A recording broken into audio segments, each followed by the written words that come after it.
entertainmentbuddha.com.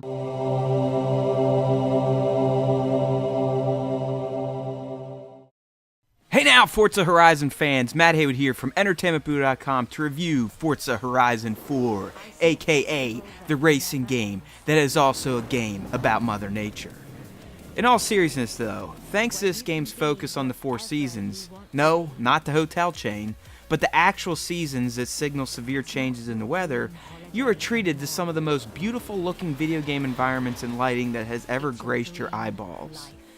This is especially true if you're playing on an Xbox One X or a 4K ready PC rig, because the game supports native 4K resolutions on those systems, which provide for the most detailed looking visuals around.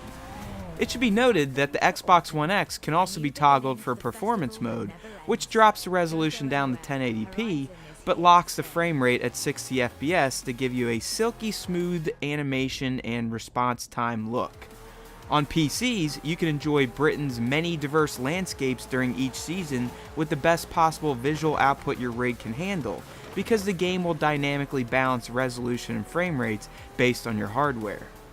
Trust me, Forza Horizon 4 is a gem to look at, especially thanks to the changes in season, which can make Britain feel entirely new based on how each season can affect the look of the land, but also the driving conditions.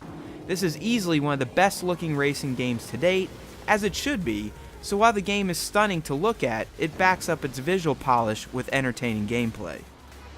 Think of Forza Horizon 4's new shared world as Destiny with race cars, because while it doesn't feature squad-based gunplay, it still offers a living world with other real-life gamers doing their own thing at the same time you're going through your own experiences. You can even team up with other live players during the game's many diverse campaign racing missions, or in a caravan to complete challenges. This shared world isn't fully unlocked when you first start the game though, so you have some time to spend with it in a single player capacity to find out if you want to remain playing solo once the shared aspect opens up after completing a series of prologue missions. These early missions expose you to the game's insane amount of variety when it comes to the main campaign. There are 25 distinct campaigns to play through, and each one represents a different way to play the game. For example, you can participate in cross-country races that take you on off-road adventures, or you can play the role of a stunt driver on a Hollywood production. If those campaigns don't tickle your fancy, you can spend time in street races, or work towards the out-of-this-world scenarios featured in showcase events, which can pit you against non-traditional vehicles like a hovercraft in a race to the finish. The sheer variety of mission types in Forza Horizon 4 is staggering to say the least, so I found it impossible to ever feel like I didn't have anything to do in the game after firing it up and logging into the shared world. Again, the shared world aspect doesn't unlock until after you've earned a required amount of influence, which serves as the game's XP system. You can earn influence from racing, doing stunts, driving like a madman, designing liveries, and even streaming or watching the game on Mixer. Once you earn enough influence at the start of the game, you'll unlock the autumn season, which in turn will open up the Horizon Life servers, so you can begin playing in the shared world where drivatars are replaced by other real-world players. Unfortunately, playing during the early release window meant that the pool of available players was small, but I still had the pleasure of experiencing other real-world drivers in my world at the same time, and I did find the experience to feel a bit more organic with the real drivers versus the AI-controlled ones. I didn't run into anyone trying to do something insane or who was just being an ass, but if those scenarios worry you about the shared world, you can always play solo and still complete the full campaign. I do recommend playing in the shared world for the organic feeling factor if anything else though. I also found the 25 campaign mission types to be just a bit more rewarding feeling when I was playing cooperatively or against other human racers, because it just feels better to beat a real person than an AI routine. There is literally too much to do at any one time in Forza Horizon 4, so there's no shortage of things to get mixed up in, which give this game some serious legs. I personally enjoyed the stunt and cross-country campaign missions the most, so I spent the bulk of my time playing through those campaign types, which still allowed me to earn influence to unlock newer races and other seasons to experience them in. You truly can play this game in any fashion or manner that you see fit. You're not really pigeonholed into a locked-in progression system, So if you just want to fire up the game and see where it'll take you at any particular moment in your day or week, then you're free to do so without the fear of feeling like you're not accomplishing anything. This makes Forza Horizon 4 a great title for both casual and hardcore racing game fans because it's built to suit either playstyle without affecting the overall fun factor.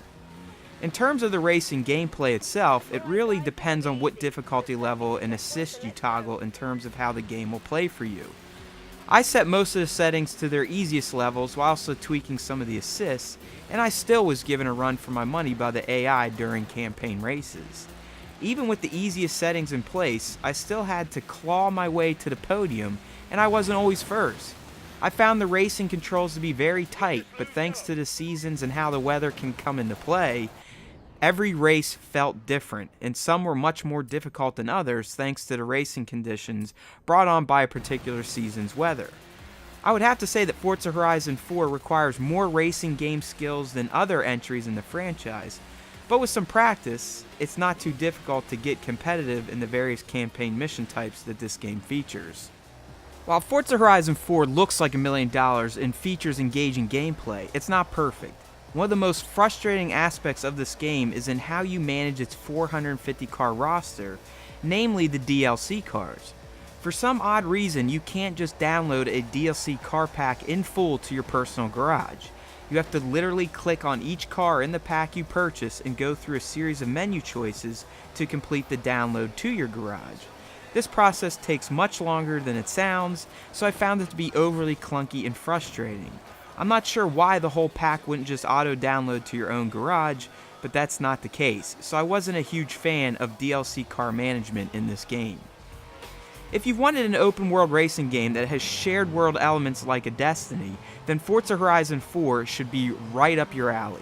For starters, it's breathtaking to look at, but even more importantly, it offers a staggering amount of things to do with really no structure, so you're free to forge your own unique experience. Plus, with the shared world feature, you can now experience Forza Horizon 4's Britain and its 4 seasons with the rest of the world at the same time. It really is a deep, open-world racing game that has many elements that will speak to fans of the genre, as well as those who may not want a more structured and serious racing game experience. Forza Horizon 4 gets a 9 out of 10 review score from Team EB. It's a no-brainer buy for Forza Horizon fans, but we also recommend it to gamers looking for something new in the racing genre, or a shared world experience that doesn't involve FPS gameplay.